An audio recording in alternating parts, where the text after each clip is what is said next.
Século XII. Idade Média. Idade das Trevas.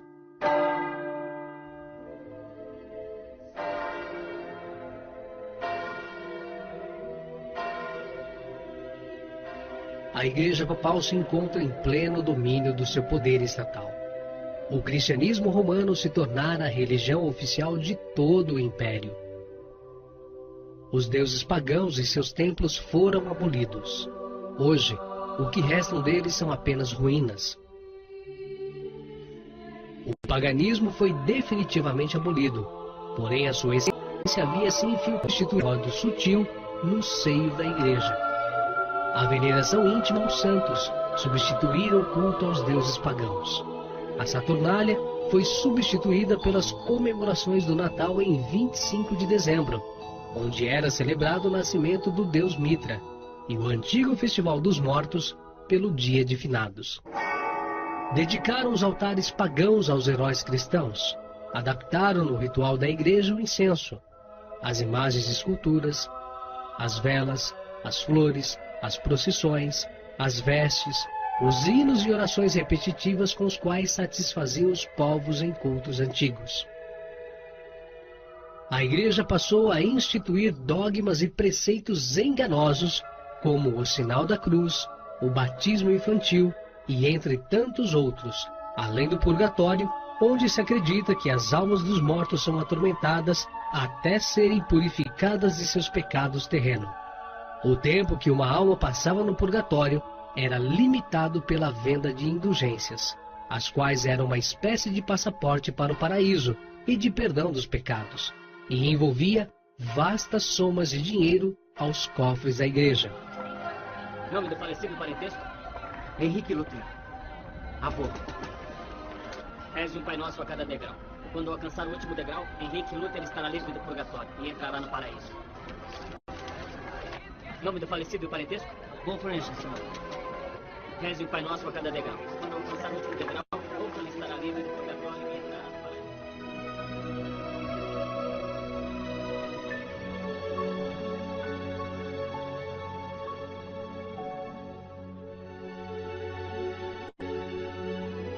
Os verdadeiros fiéis eram muito poucos. Perdeu-se de vista o brilho da luz do Evangelho, mas multiplicaram-se as formas de religião, e o povo foi sobrecarregado de severas exigências. Todos os que resistissem ou fossem contrários aos dogmas da Igreja Papal eram considerados hereges e entregues às autoridades do Estado para que fossem punidos. As penas variavam desde o confisco de bens e perda de liberdade até a pena de morte, muitas vezes na fogueira, método que se tornou famoso, embora existissem outras formas de aplicar a pena. E estava então instituída a Inquisição Católica.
Por entre as trevas que baixaram a terra durante o longo período da supremacia papal, a luz da verdade não poderia ficar inteiramente extinta. Em cada época, houve testemunhas de Deus, homens que acalentavam fé em Cristo como o único mediador entre Deus e o homem, que mantinham a Sagrada Escritura do Novo Testamento como a única regra de vida.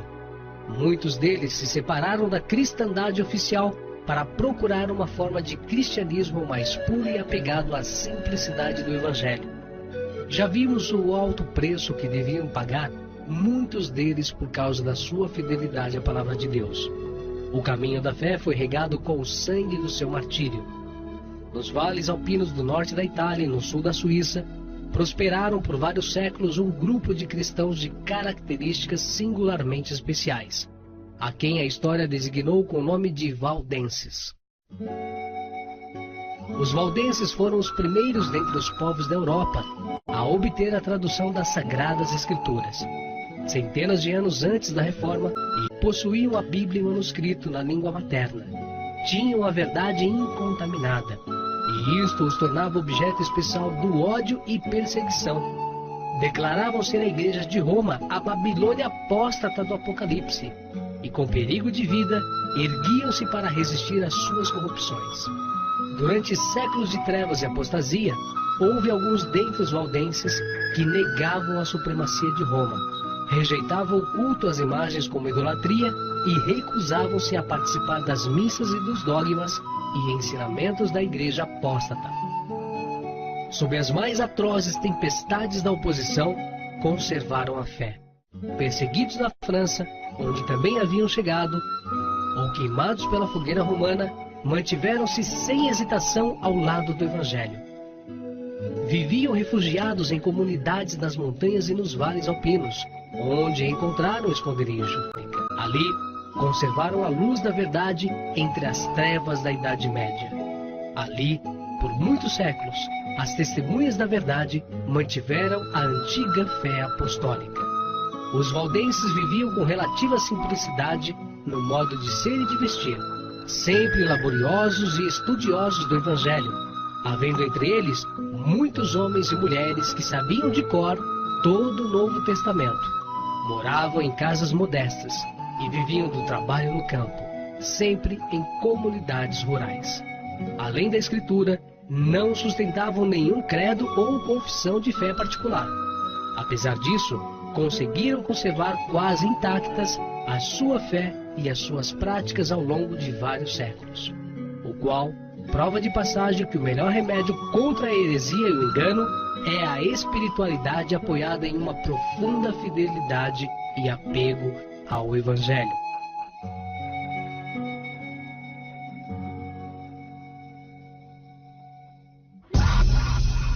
Porém, a paz no Vale dos Valdenses foi interrompida em 1380 pelo Papa Clemente VII.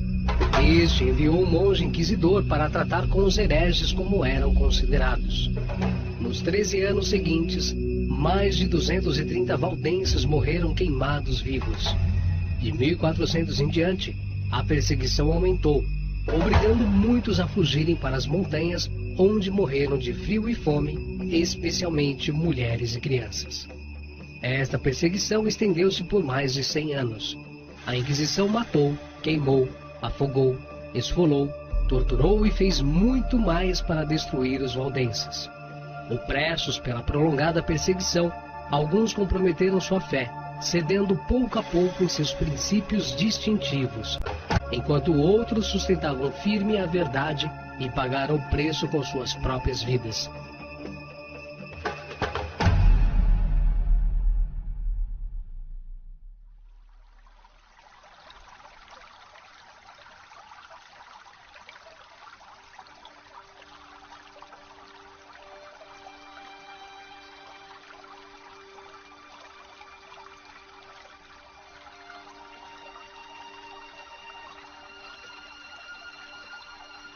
Para os verdadeiros cristãos, o batismo era uma coisa séria, e por isso só podia ser celebrado em adultos conscientes, como acontecia nos primórdios da Igreja Apostólica.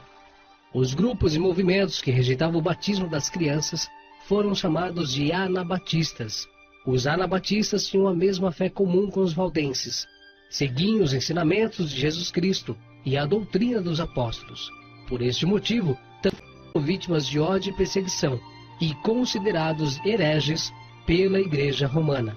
Foram condenados pelo Tribunal da Inquisição.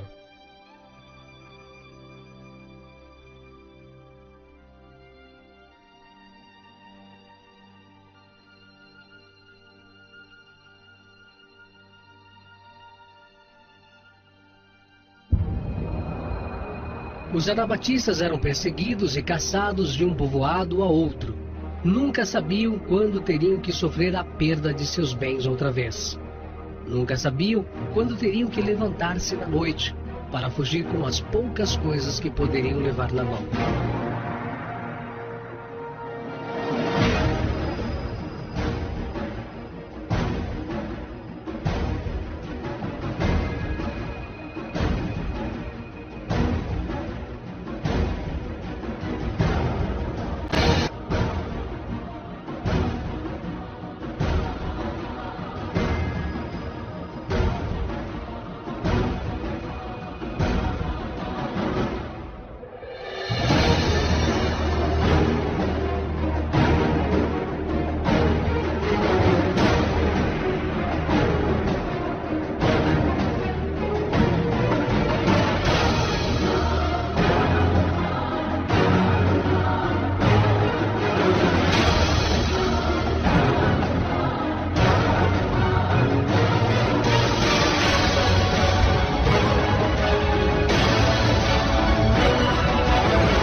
Muitos dos pais que se encontravam na prisão escreviam com tristeza aos seus filhos: "Não tenho nada de dinheiro para dar-te na hora da minha morte."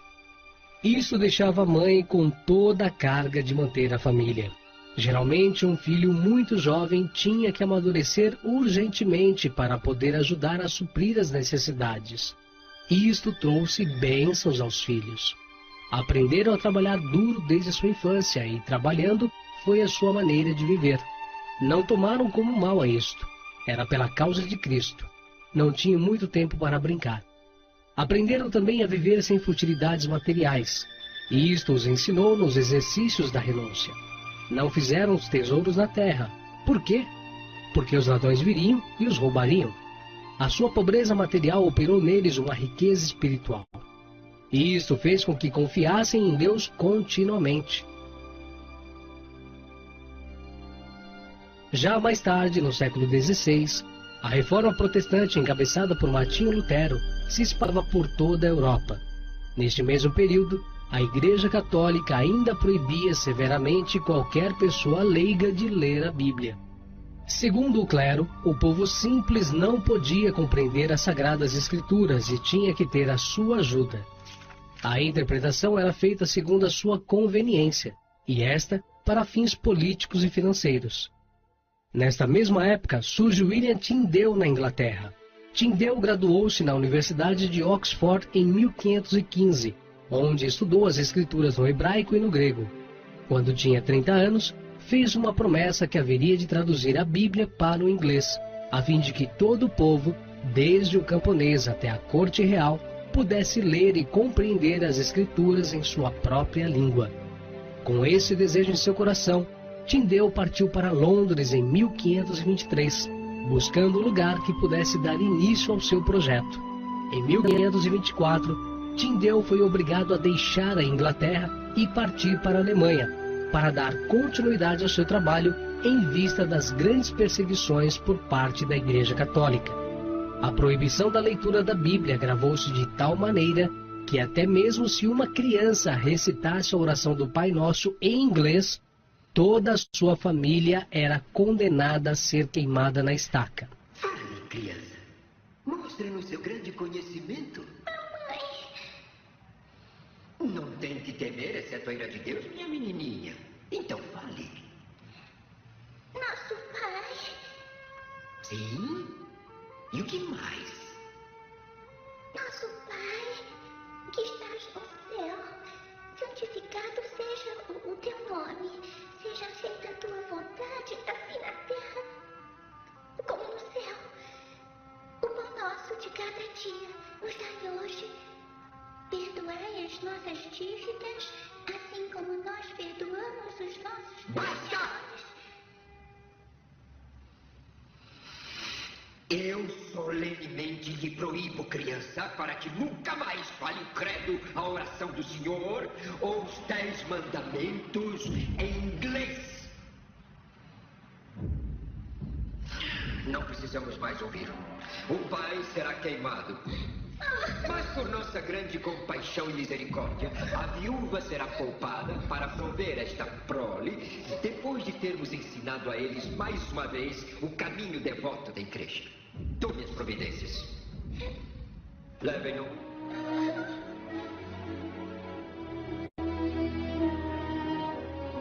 William Tyndale concluiu a tradução do Novo Testamento em 1525. 15.000 cópias em 6 edições foram impressas e contrabandeadas em sacos de farinha, através de comerciantes para a Inglaterra, entre os anos de 1525 a 1530. As autoridades da Igreja Romana deram ordem para confiscar e queimar todas as cópias da tradução de Tyndale. Porém, eles não podiam parar o fluxo da entrada de Bíblias vindas da Alemanha para a Inglaterra. Até mesmo na Escócia, os mercadores escoceses estavam levando a Bíblia para o seu povo.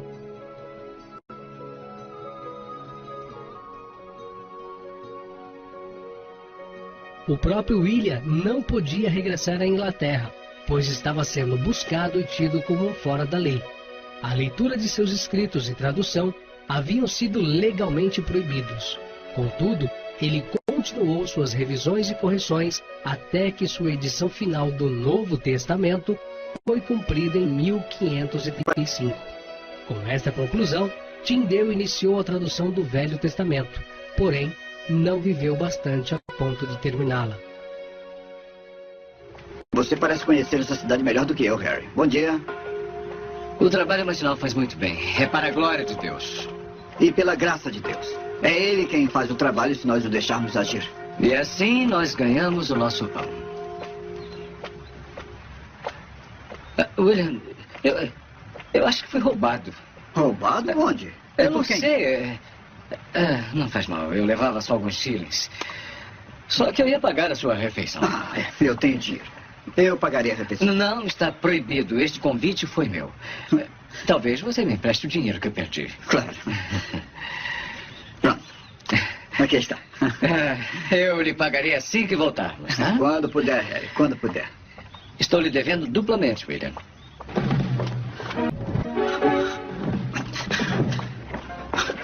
Fuja! Harry! Fuja! Salve-se! Sim. Este é o homem. Levem-no.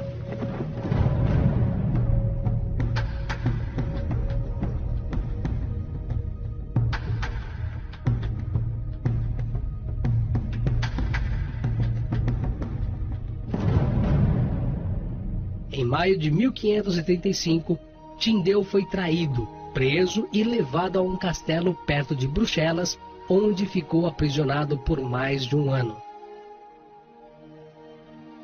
Chegou o dia do julgamento de William Tyndale. Ele foi condenado à morte por haver colocado as escrituras na mão do povo inglês. William Tyndale, o rei da Inglaterra tem queixas contra você por crimes cometidos em seu reino. Você foi preso e foi responsabilizado por heresias como estas. Primeiro, você sustenta que a fé se justifica sozinha. Segundo, você sustenta que acreditar no perdão dos pecados e aceitar a misericórdia oferecida no Evangelho é suficiente para a salvação. Terceiro, você declara que a tradição do homem não pode ajudar a alma. Quarto, você afirma que nem a Virgem, nem os santos suplicam por nós pessoalmente. E quinto, você defende que nem a Virgem, nem os santos deveriam ser invocados por nós. O que responde?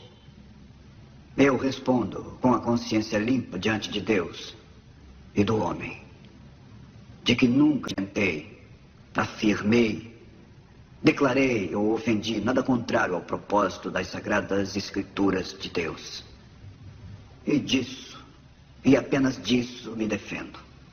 Você diria então que apenas a fé se justifica e não as obras? O fruto que cresce em uma árvore não faz da árvore boa ou má. Ele apenas nos faz saber se a árvore é boa ou se é má. E obras não fazem do homem bom ou mau. Elas apenas fazem ficar evidente a outros homens se aquele que realiza as obras é bom ou mau. O homem se reconcilia perante Deus apenas pela fé. E as obras não servem apenas para fazer que isso seja reconhecido diante dos homens. Esta é a questão do apóstolo Paulo. Como está escrito: pela graça sois salvos, pela fé. E isso não vem de vós mesmos. Este é um dom de Deus. Não pelas obras, para que nenhum homem se glorie.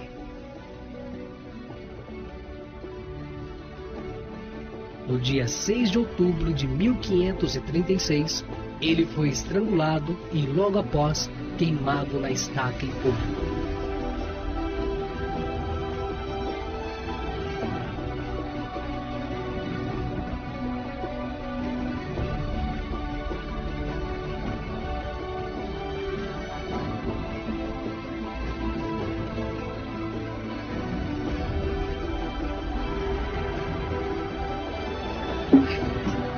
Senhor, abra os olhos do rei da Inglaterra.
A Inquisição da Igreja Católica Romana foi uma das maiores desgraças que ocorreu na história da humanidade e se alastrou por toda a Europa. Em nome de Jesus Cristo, sacerdotes católicos montaram um esquema gigantesco para matar todos os hereges na Europa. A heresia era definida da forma como Roma quisesse definir, e isso abrangia desde pessoas que discordavam da política oficial aos filósofos herméticos, judeus, bruxas e os reformadores protestantes. Em nenhum lugar nas Sagradas Escrituras, Jesus matou alguém que discordasse dele. Tampouco ensinou que seus seguidores fizessem isso. Nenhum dos apóstolos deu essa instrução no Novo Testamento. Porque o Filho do Homem não veio para destruir as almas dos homens, mas sim para salvá-las. Os inquisidores católicos levavam a vítima ao ponto da morte muitas vezes, e depois pararam a tortura, de forma que a vítima revivesse e depois pudessem ser torturadas novamente. Durante a atuação da Santa Inquisição em toda a Idade Média, a tortura era um recurso utilizado para extrair confissões dos acusados de pequenos delitos até crimes mais graves. Diversos métodos de tortura foram desenvolvidos ao longo dos anos. Os métodos mais agressivos eram reservados àqueles que provavelmente seriam condenados à morte.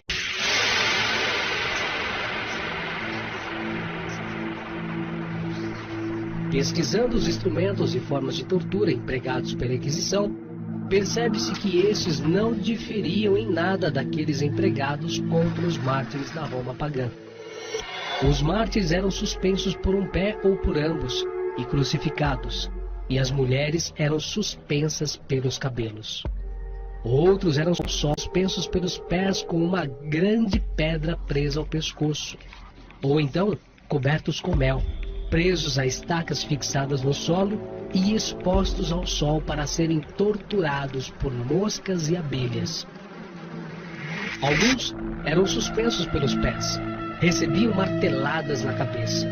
Outros eram suspensos pelas mãos amarradas às costas, com pesos amarrados nos pés e no pescoço. Também eram presos a uma cruz de roda, que depois era atirada de um lugar alto sobre terreno pedregoso. Outros tinham os membros entrelaçados nos raios de uma roda. Permaneciam assim exposto por dias até a sua morte.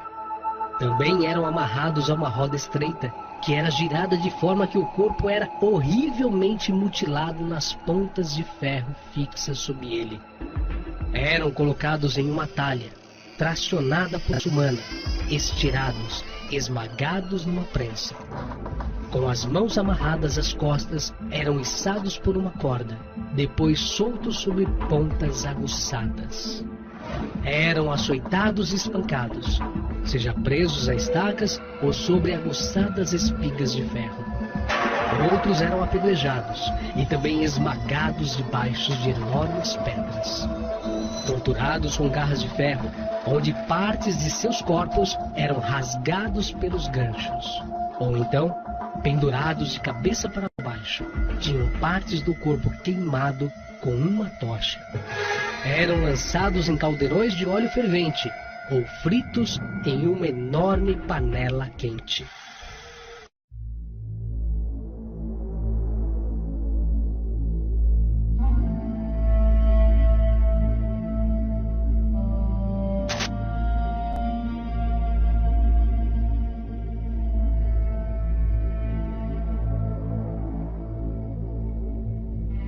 Apesar da liberdade religiosa concedida hoje pela Declaração dos Direitos Humanos, existem mais de 250 milhões de cristãos em países muçulmanos e orientais sofrendo por causa de sua fé. Nesses países, os cristãos estão sujeitos a severas restrições legais. Christians in India. Uma elevação dos atos de violência dirigidos a cristãos tem sido cotidianamente registrados na Índia e no Paquistão. Porém, a ONU e os órgãos governamentais não divulgam e nem combatem essa perseguição, e nem tampouco a imprensa a divulga.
Aos cristãos paquistaneses é oferecido escolher entre a conversão ao Islã ou serem expulsos de onde moram, e se não o fizerem, serão mortos e os seus bens confiscados. Em razão disso, não se vê nenhum cristão falando de sua fé publicamente, porém o fazem em secreto, assim como suas reuniões, pois se o Estado souber, os líderes serão severamente punidos com a morte.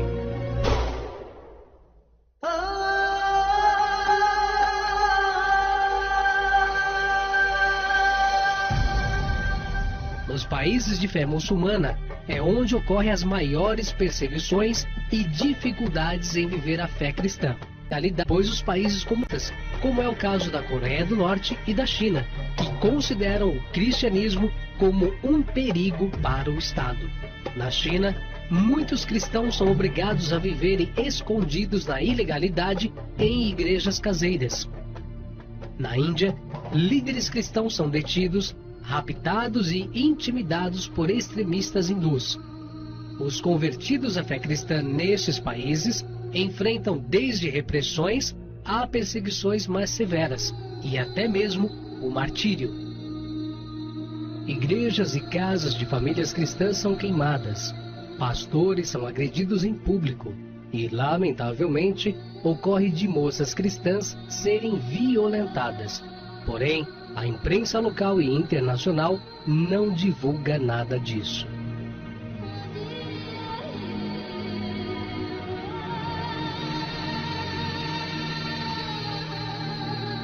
Em 29 de outubro de 2005, na Indonésia, Noviana Maleva estava indo para uma escola cristã com 3 amigas. Elas foram atacadas por 2 muçulmanos jihadistas munidos de facão. Somente Noviana sobreviveu. Nanhata Nayak tinha 10 anos quando sua casa foi bombardeada por extremistas hindus que procuravam matar cristãos na Índia. James Jeddah foi jogado na fogueira por 2 soldados no Sudão porque recusou-se a renunciar a Jesus Cristo como seu Deus e Senhor de sua vida. Em agosto de 2008, em Orissa, na Índia, um tumulto anticristão atacou 300 vilas. Mais de 50 cristãos foram espancados até a morte, esquartejados ou queimados vivos. Os ataques deixaram centenas de cristãos desabrigados. Muitos estão desaparecidos. Outros encontram-se escondidos na floresta.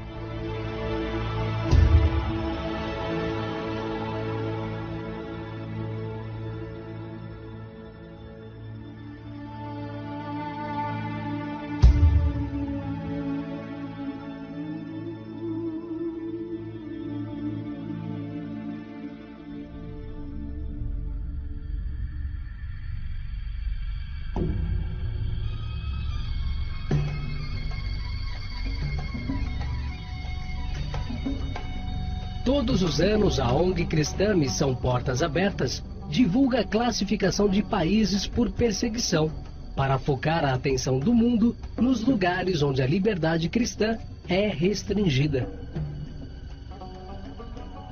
Conheça agora os 10 países mais intolerantes da lista de 2010. Uzbequistão.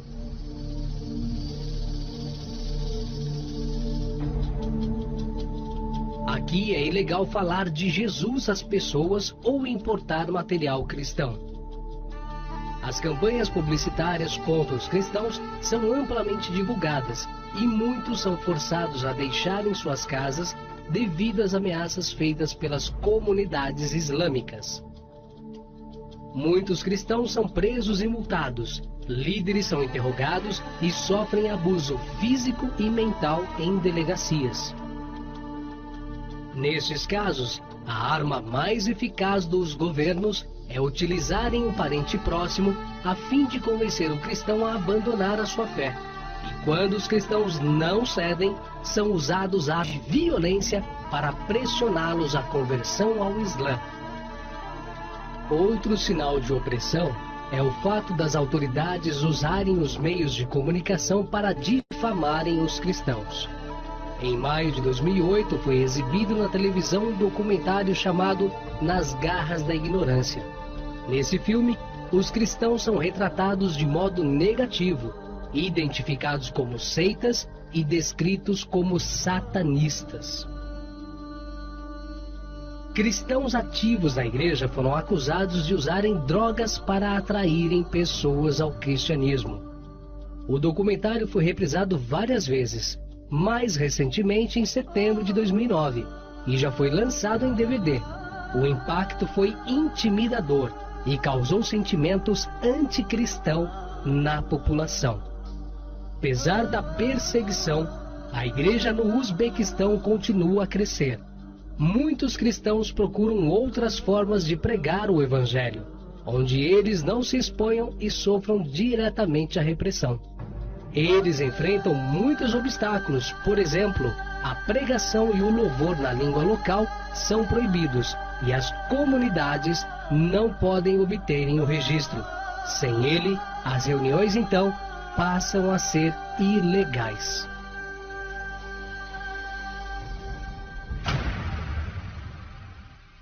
Laos. Os cristãos dessa nação estão sob a vigilância restrita do governo. As comunidades aplicam pressão severa a qualquer pessoa que abandone o culto aos espíritos malignos. Os cristãos são desprezados na família e nos vilarejos. Aqueles que renunciam o culto aos espíritos sofrem grande pressão social. Algumas vezes, os cristãos são detidos e muitos experimentam abuso físico e emocional para renunciarem à nova fé. Em 2009, alguns cristãos foram mortos e outros foram detidos sem julgamento.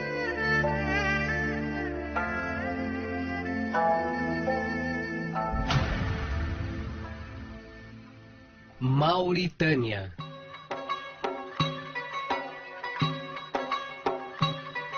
Converter-se ao cristianismo é proibido aqui. O governo tem aumentado a pressão sobre os cristãos através de ameaças de prisão ou morte, tentando eliminar a presença e o impacto do evangelho, limitando a liberdade de religião, proibindo a impressão e distribuição de materiais religiosos não islâmicos e a evangelização de muçulmanos.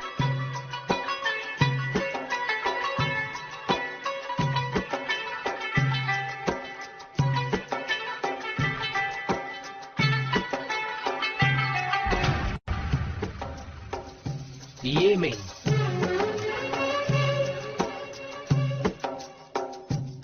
Islamismo é a religião estatal. Ninguém tem a permissão de se converter a outra religião. Desobedecer essa regra acarreta oposição severa por parte das autoridades e extremistas e até ao martírio. Pregar a muçulmanos é proibido. Os que se convertem encontram a oposição das autoridades e também de grupos extremistas, que ameaçam os apóstatas do islamismo à morte se não se retratarem.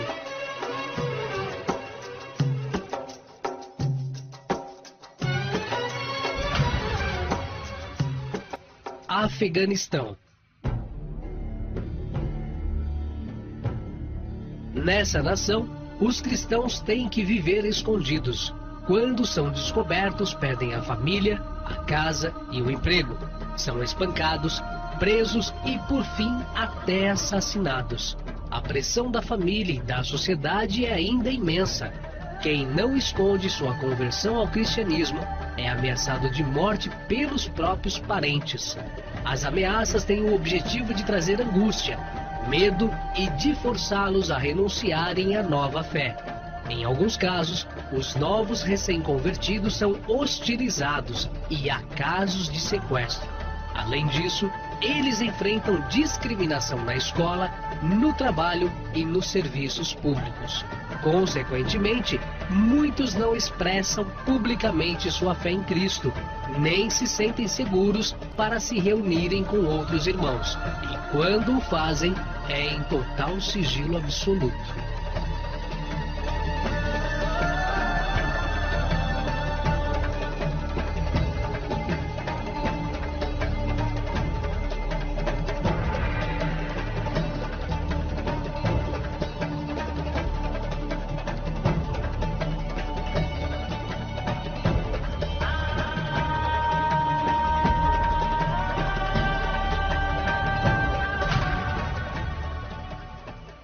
Maldivas.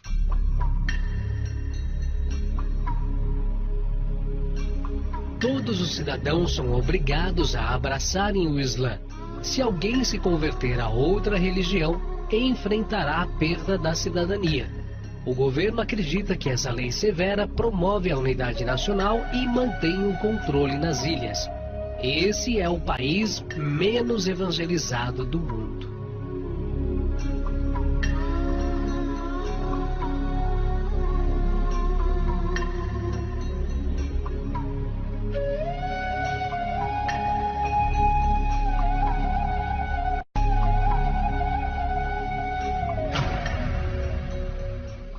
Somália.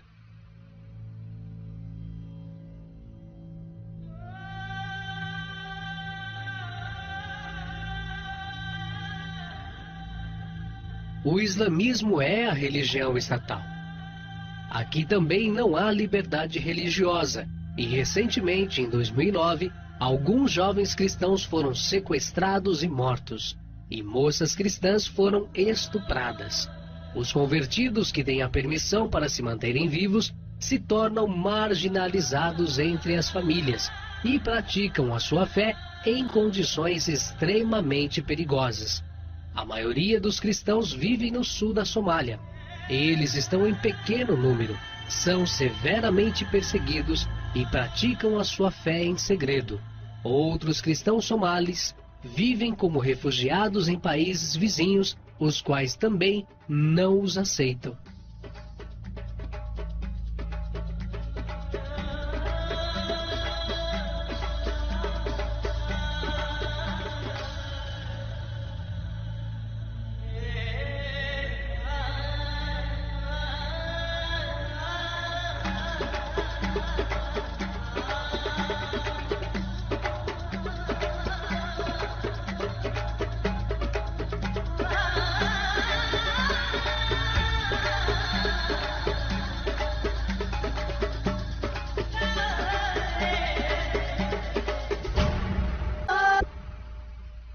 Arábia Saudita.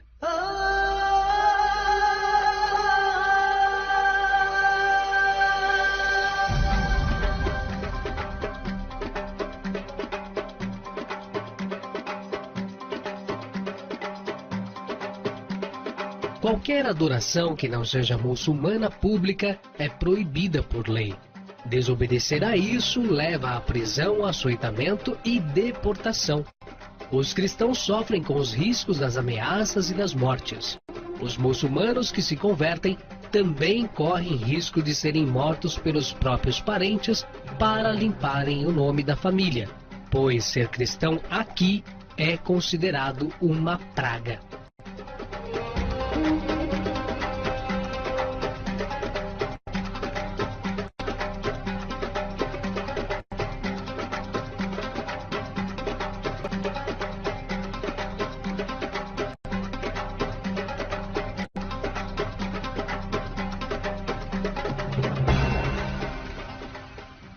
Irã.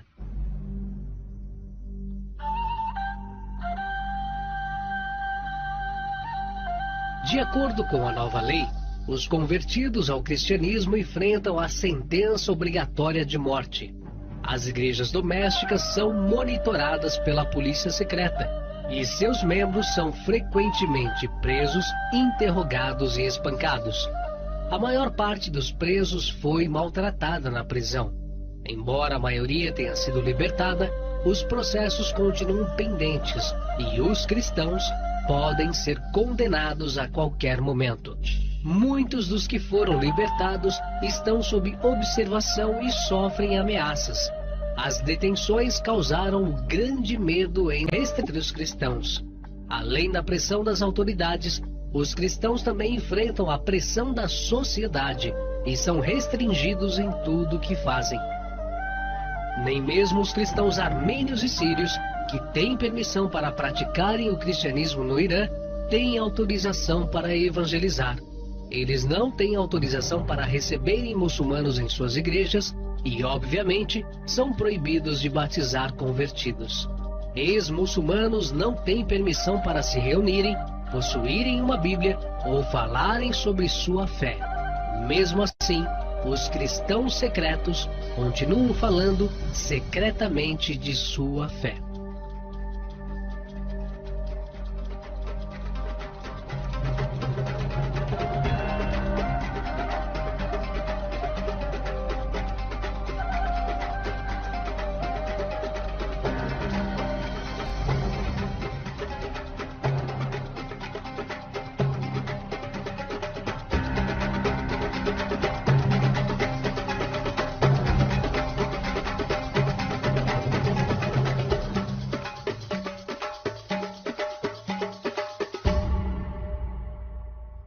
Coreia do Norte.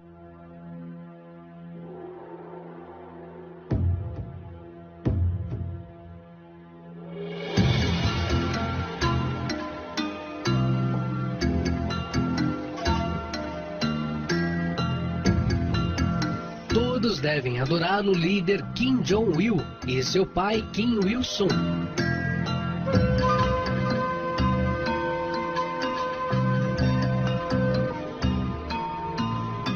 O regime acredita que o seu poder entrará em colapso se não detiver a propagação do cristianismo. Quando os cristãos são descobertos, eles são enviados para os campos mortais de trabalho forçado, ou secretamente executados. Pela mobilização de cada recurso do poder, a Coreia do Norte tenta manipular a sociedade a fim de exterminar atividades cristãs, e usa todos os meios de poder para isso.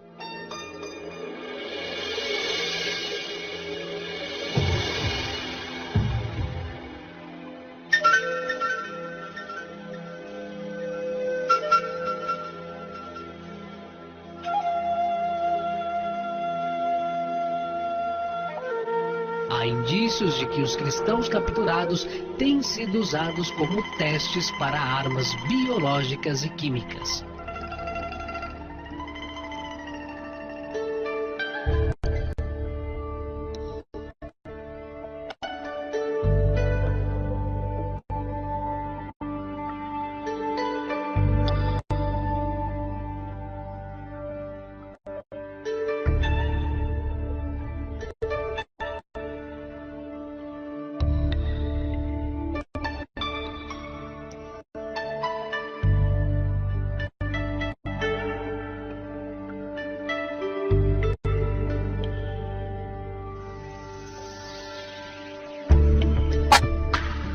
Vem mesmo a hora em que qualquer que vos matar cuidará fazer um serviço a Deus.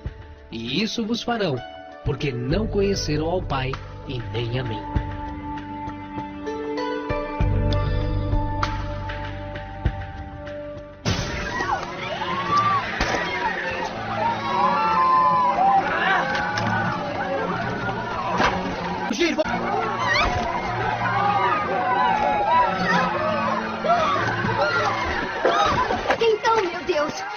Atira nela se tentar fugir! Vocês dois, fora! Fora! Eu levo esse! Vem comigo aqui! Aqui!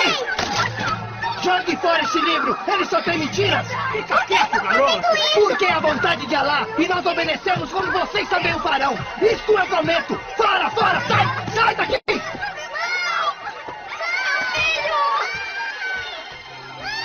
Meu filho! Lembre-se sempre! Não é a árvore mais forte que sobrevive, mas é aquela que não se quebra!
She was threatened for child to be kidnapped. They threatened to kidnap this child. He was very much in the church near, so he was threatened. أنا لعلك بوسائل كل التقنية أنا أنتم تدين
desde o início, o corpo de Cristo sofreu perseguições e derramamento de sangue.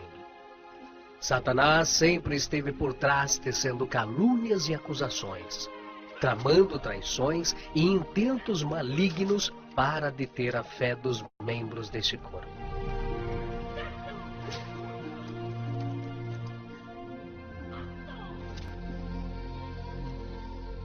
Porém, haverá um período singular na história da Igreja, onde uma grande perseguição sem precedentes, regido pelo governo mundial do Anticristo, acometerá todos os fiéis que estão sobre a face da terra.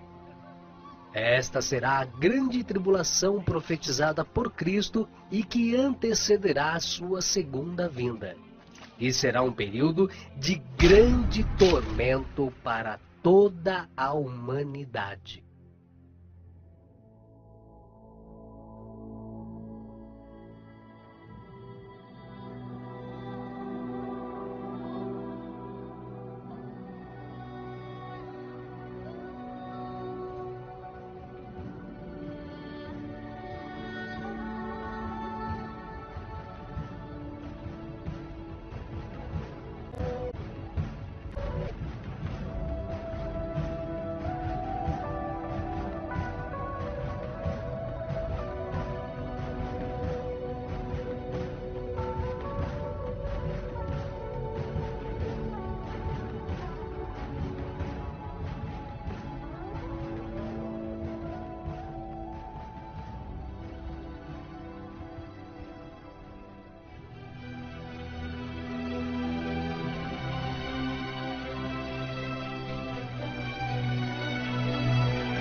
Porque haverá então grande aflição como nunca houve desde o princípio do mundo até agora, nem tampouco haverá jamais.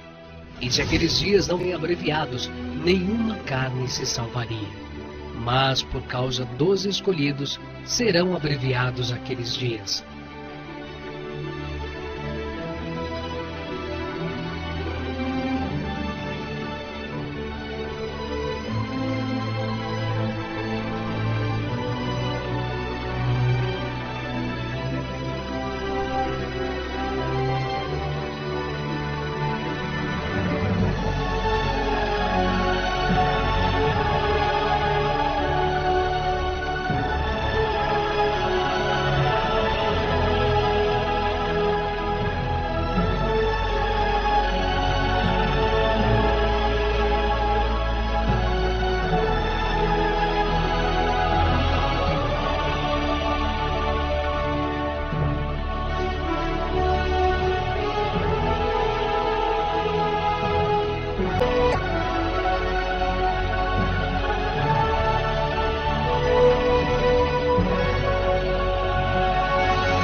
Todos os que creem e vivem piamente em Cristo padecerão sob esta grande e última perseguição, que será comandada pela besta profetizada no livro de Apocalipse.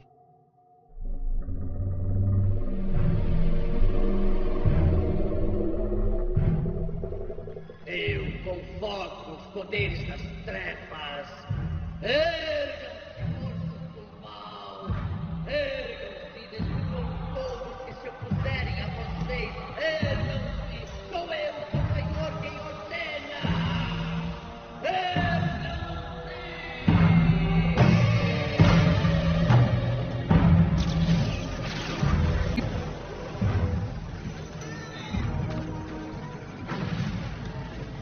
Foi-lhe permitido fazer guerra aos santos e vencê-los, e deu-se-lhe poder sobre toda tribo e língua e nação. Então os hão de entregar para serdes atormentados e matar-vos-ão, e sereis odiados de todas as gentes por causa do meu nome. Nesse tempo, muitos serão escandalizados e trair-se-ão uns aos outros, e uns aos outros se aborrecerão.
Eu sou o poder! Eu sou o Senhor! Dará.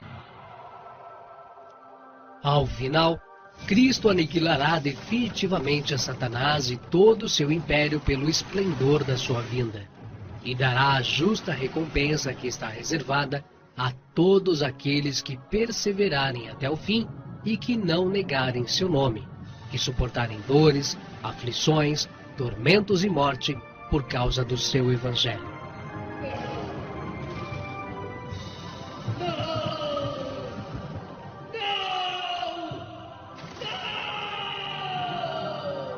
Você nos abandonou. Nós perdemos. Nós perdemos.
Depois dessas coisas olhei, e eis aqui uma multidão, a qual ninguém podia contar, de todas as nações e tribos e povos e línguas, que estavam diante do trono e perante o Cordeiro, trajando vestes brancas e com palmas nas suas mãos, e clamavam com grande voz, dizendo: Salvação ao nosso Deus, que está assentado no trono e ao Cordeiro.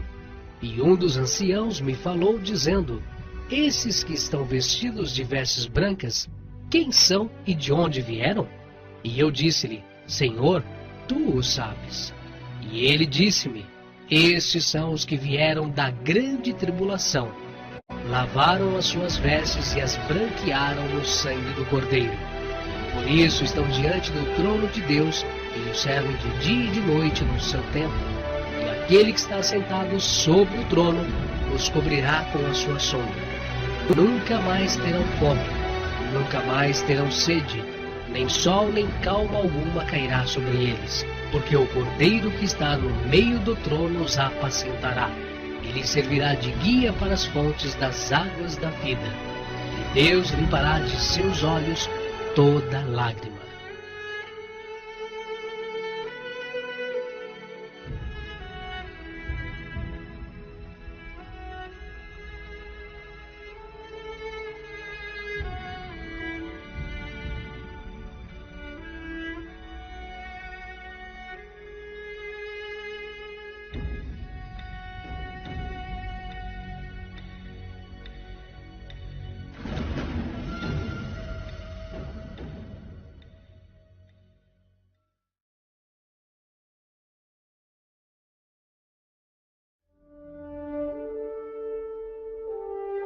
E estejam cingidos os vossos lombos e acesas as vossas candeias. E sede vós semelhantes aos homens que esperam seu Senhor, quando houver de voltar das bodas, para que quando vier e bater, logo possam abrir-lhe. Bem-aventurados aqueles servos os quais, quando o Senhor vier, achar vigiando. Em verdade vos digo que se cingirá, e os fará assentar à mesa, e chegando-se, os servirá. Portanto, estai vós também apercebidos, porque virá o Filho do Homem a hora que não imaginais.